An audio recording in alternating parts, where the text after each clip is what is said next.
sometimes all people are interested in is hearing what they want to hear.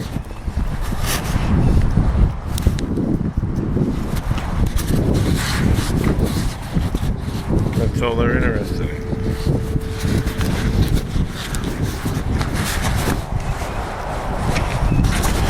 And this is going to drive you around the bend, because you'll get a sense that this person doesn't want to talk about the real issues, let alone fix anything.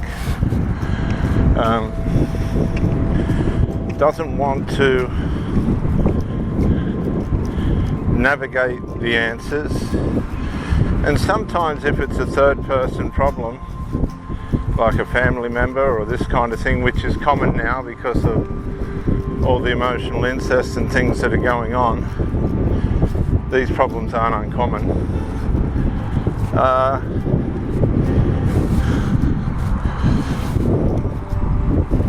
You'll find that they'd rather let the problem slide. So you'll say, well, how's this problem going? Is there any light at the end of the tunnel? Oh, no, it's just no, they're not ready to, blah, blah, blah, as if you've done something wrong. And if you haven't done anything wrong and you're waiting for these people to bring resolve, apparently about a problem that you've caused, and it's delusional. A lot of the time these problems are delusional. You're really wasting your time. You're wasting your time with people that don't want you around. Now, you could be an asset, you could be doing all the right things, you could be playing the perfect part, but that in no way is going to guarantee that you're going to get a resolve at all. At all. I've been with these types of people for periods in relationships, watching all the vandalism, emotional vandalism and character defamation and desperateness to get rid of you or get rid of me from the person that I've been in the relationship with, because they're all codependent and enmeshed. And I mean enmeshed in such ugly ways, cringeworthy enmeshment. Both, assisting in each other's harm and demise. Cringeworthy. Real troublesome, concerning stuff. And so you're on the sideline, you're in the middle of the relationship and you're on the sideline waiting for these people to sort themselves out. But I've got news for you. They are not going to sort themselves out. You are their sufferance. It's only the fact that you're an asset that they're staying around. If you had nothing to offer these people, they wouldn't be there. I mean, they're not playing the same level of participation in the relationship that you are.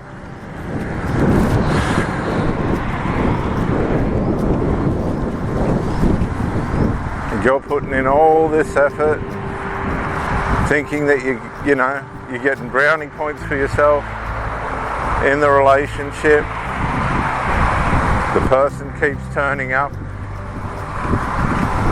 intermittently. You don't really feel connected. You know there's something going on between you, but you don't really feel connected.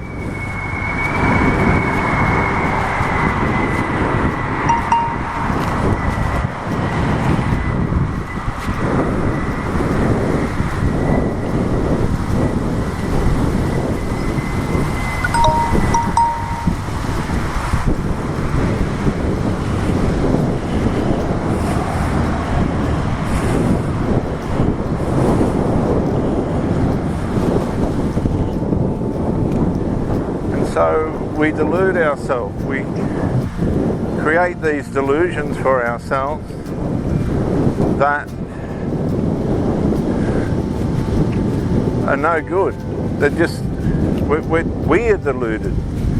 We delude ourselves into staying in relationships that we ought not to be in. And we do it over and over again. I'm trying to wake you up. I'm trying to shake you and wake you up to the fact that you're in an unhealthy relationship.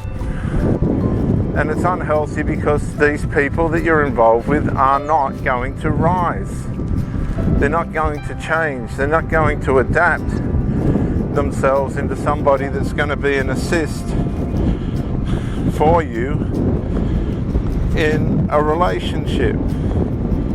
They're just not going to be an asset. If you don't meander along at the level that these people are at, right, and put up with their negligences and of omission and commission, the things that they do that upset you, the things that they don't do that upset you. I mean, if you really think about it, it's just a nightmare that you've committed yourself to and devoted yourself to and decided to be loyal to. And these people are just pushing it, knowing that you're going to put up with it. That your identity is tied up in it. That you're a fool. An absolute fool.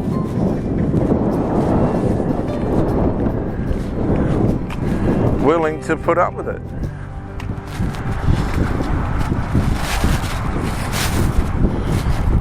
And so they're getting a free ride, really. They're just meandering along, pissed, stoned, both, you name it.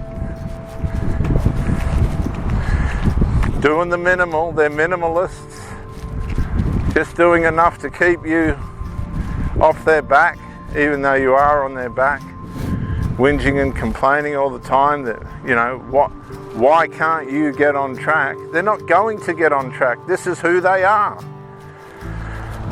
What you're seeing is the reality, and you can't change it. You can't change it through your mindset. What you're witnessing is the reality of that person. They're not able to produce a proper relationship for you.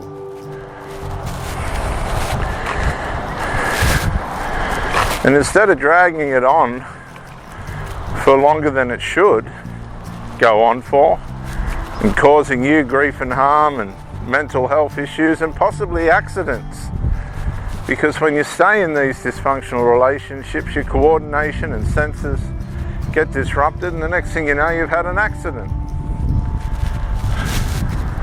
Through the turmoil and toxicity of it all. But people can't see that in the real world. You've allowed yourself to be subject to covert abuse. Serious abuse. It's gone on and on and on and on.